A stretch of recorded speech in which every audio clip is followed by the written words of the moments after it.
Barbie एक पुरानी किताब में खोई हुई है जिसमें एक गुमशुदा जादू महल का जिक्र है।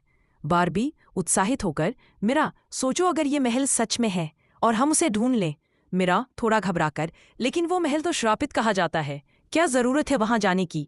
बारबी हल्की सी मुस्कान के साथ, जरूरत नहीं, जज्बा है। हर राज के पीछे कोई सच छुपा होता है। दोनों का सफर शुरू होता है, अनोखे रास्ते, जादू भरे सिंबल्स, एक पुराना जंगल, एक हवा में उड़ता हुआ महल। मिरा हैरानी से, ये महल हवा में कैसे है?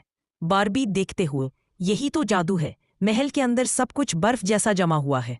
तभी एक तेज रोशनी चमकती है और नूर फेरी सामने आती है। नूर फेरी, तुम यहाँ क्यों आई हो एलिना? बारबी, मैं सच ढूंढने आई हूँ, इस महल को किसने श्रापित किया? नूर फेरी, जिसने अपने जादू का गलत इस्तेमाल किया, उसी ने सब कुछ खो दिया। पर तुम अलग हो। नूर फेरी एक क्रिस्टल बॉल में दिखाती है, एक वक्त था जब क्वीन वेलोरा एक अच्छी रानी थी, लेकिन जादू का घमंड उसे ले डूबा। नूर फेरी, उसने दोस्ती, प्यार, सब कुछ जादू के पीछे छोड़ दिया, इसलिए महल हवा में चला गया, सबसे अलग।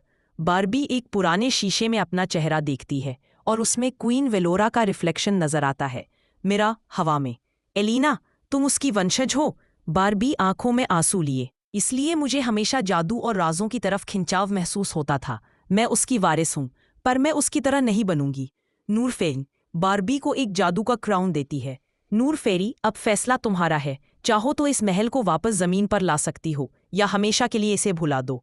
बारबी साफ और मजबूत आवाज में, मैं इस महल को वापस लाऊंगी, लेकिन प्यार और दोस्ती के साथ, घमंड के साथ नहीं। अनमहल की बर्फ पिघल जाती है, लोग वापस आ जाते हैं। बारबी एक नई रानी बन जाती है, प्यार से भरी हुई। बारबी अंतिम संवाद स्क्रीन पर लिखा, रियासत सिर्फ कुर्सी से नहीं, दिल से चलती है, और जादू सिर्फ उसका काम है जो उसे समझता है। बारबी सीधे कैमरे की तरफ देखती है, दर्शकों से। बारबी, क्या तुम भी अपने राज के महल तक पहुंचना चाहते हो? तो कमेंट करो और चैनल को जादू जैसी सपोर्ट दो। सब्सक्राइब करना मत भूलना।